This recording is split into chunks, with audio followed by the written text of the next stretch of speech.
Hello, beautiful people, and welcome back to Teatime Thots, the channel where we discuss thoughts and drink tea.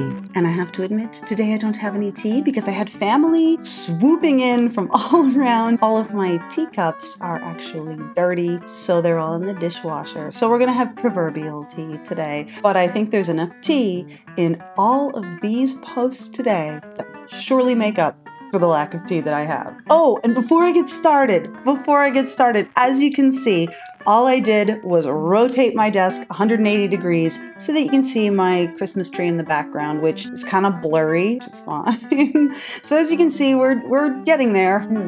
Eyes itchy. So today we're going to be discussing some posts I found on a very interesting subreddit, r/petty revenge. And you guys know me. I love a good dose of petty revenge. So, without further ado, let's jump right on in, shall we? Dick learns, if you take a pic of me, I take a pic of you. Ooh, I don't know if his name's actually Dick. I'm kind of hoping it is. Let's see what happens. For context, I'm built for comfort, not speed. Love it. But I fit into a plane seat just fine. Plane as in airplane, not like plane as in regular. Although I have to say, even little tiny people, plane seats are just not comfortable. They are really small. And the leg room is really bad. Like if you're tall and you get a middle seat, may God have mercy on your soul. Say, do you love me? I tell her only partly. I only love my bed and my mom. I'm sorry. 50 dub. Seriously, because it's so horrible. All right, the characters. Seat D, aisle, middle-aged man, average in every way, I assume. Seat E, my chubby self. Oh, you're in the middle seat, OP. I'm so sorry. I'm sorry for anybody in that seat. Seat F, window, pleasant larger guy, who did use a bit of my seat, which was fine. The flight was under $100 and it doesn't last forever. That's a really good attitude, by the way. I mean, nobody likes having somebody encroach on their personal space on a plane because the personal space that you're given is so small to begin with. But you know, good on you, OP. That's a really good attitude to have, especially when it's not a long flight. So, seat D, who we'll call Dick for this story. His name isn't Dick, he just is one, I bet. Oh, yes, drama. Became fidgety and started sighing loudly when we were delayed on the tarmac. No problem. Dick probably felt frustrated. Oh, I know that sigh. It has to start with like clicking your teeth at someone, or it's not a real frustrated sigh. You know, the kind I'm talking about? I love when people sitting near me start doing that. This is going to be so entertaining. Oh, it's going to be so fun. Then he took a selfie that included the whole row. So what I'm understanding here before I go on is that Dick took a selfie of himself, but he's in the aisle, right? The best seat, by the way, is that he tilted it this way so that he can include himself, OP, in the middle seat and our other fine fellow window. Okay, Dick, a bit weird. Whatever. Dick's a bit weird, whatever. Again, OP, loving your attitude. You have an excellent attitude. I would fly next to you any single day. So I did look at his phone. He's sending this pic to people complaining about how fat myself and Frank were. I guess we're calling Frank seat F. F for Frank? I like that. Yeah, that works. Okay, so Frank is the guy at the window, just to make sure we're all on the same page. Frank is the bigger guy sitting next to the window. OP is the person in the middle, and Dick is the guy in the aisle. Excuse me. Life must be hard for Dick. I bet it is. I bet life is so hard for Dick. And I bet 90% of the problems that Dick has with life are created by Dick, or exacerbated by Dick, or somehow otherwise dramatized by Dick.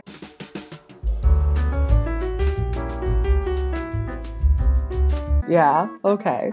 But then I pull out some hard candy, because I'm fat, obviously. OP, I carry so much candy, snacks on a plane, because look, I'm telling you, you can't get up and move around an awful lot. Only so many crappy Netflix downloads that you can watch. It's nice to have a snack, I get it. Yeah, because I'm fat, obviously. Only fat people eat candy, obviously. Obviously. I'm such a peppermint. Never gonna be monetized. Never. So he put his phone where I could see it. Oh, he's passive aggressive. He had typed, "Now the fat girl is getting her candy out." Bruh. Okay. Okay, Dick. Settle down. Okay, Dick, settle down. In the glance, I got to see other texts describing how I was spilling into his seat. Incorrect, but clearly, life is hard for Dick. You know what I find? Life is often hard for Dick. Life is often hard for most Dicks. And again, for the reasons I stated, not going to say them again, I think you guys know as well as I do, assholes make their own problems. And this guy sounds like he's right in the thick of making a brand new one for himself. I hope he suffered. And look, I have made these fat acceptance posts in the past. I've made these posts about people that I feel like their quality of life could be better if they lose weight. Obviously, that's my attitude. I do not make fun of people on a plane because they're big and those seats and the legroom are so tiny. Is it frustrating sometimes? Sure. Are they miraculously going to drop 100 pounds before they have to travel somewhere? No. I mean, they still have to travel. So unless they're being overtly rude, which I'm sure can happen, like they literally just spread into the seats around them, like don't do that. Try to stay within the confines of the seat or seats that you've purchased. Of course, that happens, but it's rare. I've flown next to a lot of overweight and obese people, and they do their utmost to stay as close to the boundaries of the seat they purchased as possible. But you know, the person that I do suspect is probably a very entitled flyer, Mr. Dick. Mr. Dick, who probably, I don't know if you can see this, gets his old legs out, spreading them everywhere. I think he was pissed that he couldn't manspread. That's what I think is going on here. I surely, truly do. I think that Mr. Dick was pissed off that manspreading was not going to happen on this flight. If he had been sitting next to me, his nasty old legs would be hanging out in my area. So if anybody's doing any oozing, I suspect it's typically Mr. Dick. Not going to say that there's any evidence to support that. Just speculating on the type of person we are dealing with here. So I said, you know, look, if you're unhappy with your seat because I'm too big for you to feel comfortable, you can ask a flight attendant to move you. All smiles, for real. I think OP was really trying to be nice here. OP, if this is how it went down, kudos on you. Seriously. And flight attendants will move you. You know, when I was pregnant, I could still fit in a seat, but sometimes I'd get squished by like, not so much bigger passengers, but taller passengers. Typically, sometimes I would have trouble. And I did need a little bit of leg room when I was pregnant because, you know, your legs freaking hurt. Everything hurts when you're pregnant. Because I had to fly for work. Like, this wasn't a pleasure trip. I had to fly a lot for work during my pregnancy. So I would often say to the flight attendants, hey, can you find me a row with maybe an extra seat just so I can spread these old gams apart and not feel so miserable? And if the seat was available, they would always move me. And if the seat wasn't available, then you know what? I mean, for me, it was like an hour flight. You know, it's an hour of feeling a little uncomfortable. You're fine. So Dick says nothing. Of course he doesn't. Dick is passive aggressive. Dick is not an upfront person that speaks his truth. Dick is passive aggressive. He did nothing, fidgets, and the size stopped. Ooh, OP. Power move right there by OP. I like it. He kept texting, but he kept it out of sight. I bet he did. Fast forward to the middle of the flight. Dick's snoozing. Head flopped back, mouth open. I know, I've been that sleeper on a plane. So I took a picture of this gift to mankind. Oh, I mean, if he can, you can. He slept into the last 20 minutes of the flight. In the last 20 minutes, I edited the hell out of this photo, but in the pettiest way. No horns or anything. Why not? Just decorated the border with different flowers and then decided, no, I erased that and did some different deco. He's awake and he's just watching me, but he doesn't say anything. I think at this point he'd be really stupid to say anything. So I tried some various captions like, fat women scare me. Touching fat women makes me feel yucky inside. Also verbally consulted with Frank about my choice of flower stickers. I like you. I like Frank. Dick turns in his seat and faces the aisle. So you know those old long, luscious legs of Dick's were also sticking out in the aisle, probably preventing flight attendants from doing their job. But he's worried about the space other people are taking up. Excuse me. Again, just speculation, but I'm going to assume. I didn't see his face ever again. Ever. Because he stayed like this until he could get off, and I had to get my coat from above. But I'll always have the memories. Nice meeting you, Dick. You know what I really like about this is that Dick knew. Dick knew that the second he saw her editing that photo, he knew he was destined for Reddit or Twitter or something like that. Dick knew that he was going to be a social media icon. Oh, I love it. Alrighty, next case of petty revenge. If your significant other cheats on you, don't let them know that you know. Instead, destroy them emotionally. going to reserve judgment on this one. I saw this on TikTok and I just had to mention it here. It's so perfectly petty and it will destroy them emotionally. If your significant other cheats on you, don't let them know that you know. They come out fine having had sex and got what they wanted, and you're the one suffering and feeling betrayed.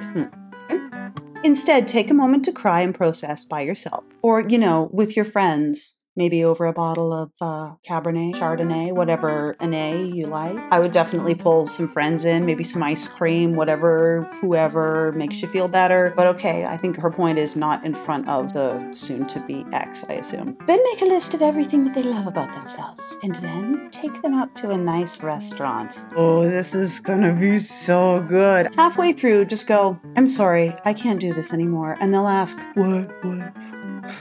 And then you bring out the list and you destroy them with it. Oh no. Oh, stop. What are you going to do with the list, OP? What is OP going to do with it? Oh, drama. Say they are the opposite of everything. If your soon-to-be ex loves that they are funny, tell them they aren't funny. Sham. Pagan. I didn't realize you were such a connoisseur. If they love that they are good at cooking, tell them they're awful at cooking. Everything along those lines. And at the end, say, the one good thing you had going for you. So at least you were loyal. Thank you.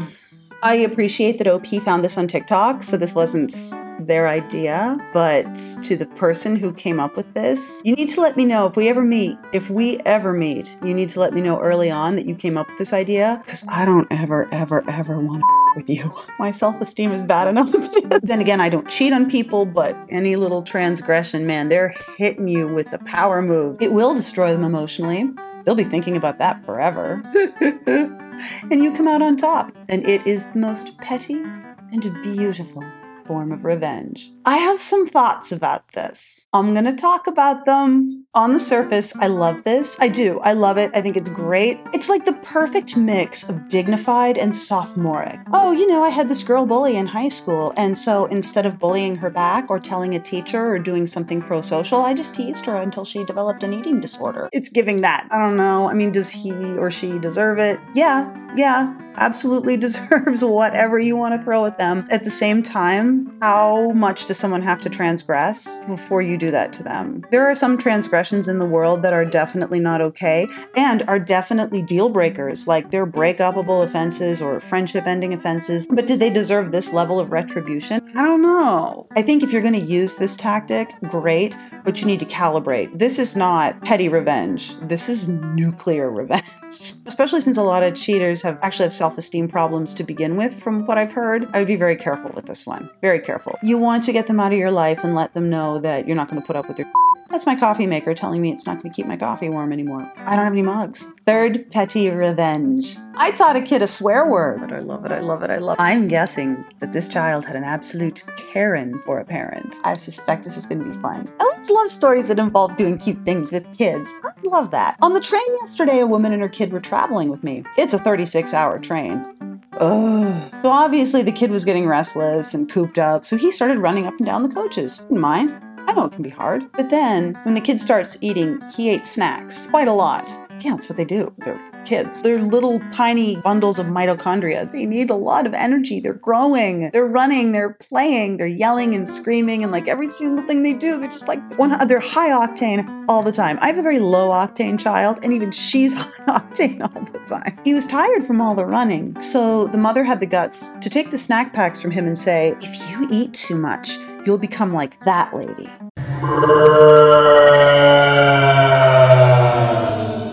Well, pointing at me. Oh, no. I said, excuse me? She replied by saying, oh, you know how it is with kids. See, there are two problems with this. Number one, you've just insulted a person who's sitting right beside you, knowing damn well they can hear you, but you don't really have any sense of respect for them. Obviously, you pull this as a way of frightening your kid away from food, which is the other problem. Your child is hungry. They've been running. Children run. They're like little tiny athletes. Their little brains are growing. They need a lot of food. So you're basically encouraging this kid not only to make fun of fat people, but if their pathology has to go in one of two directions, it's better that they develop an eating disorder than overeat and have to learn how to eat correctly afterward. Kudos, Mom. You're an asshole. A few minutes later, you're gonna love this. She pushes the child toward me and says, play with her while I talk on the phone.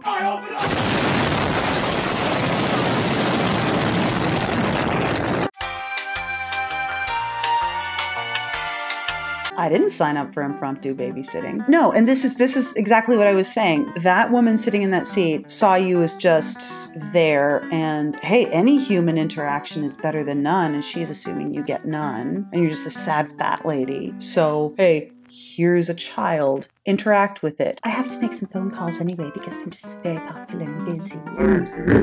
So I taught the 5-year-old a swear word. Nice. It is a common word used on the streets a lot, but bad enough that parents cover kids' ears when it is thrown out. So I actually looked into the comments section on this because I was really curious as to what the word was. It turns out this story takes place either in India or between Indian parents. The word that the child was taught essentially translates to sister.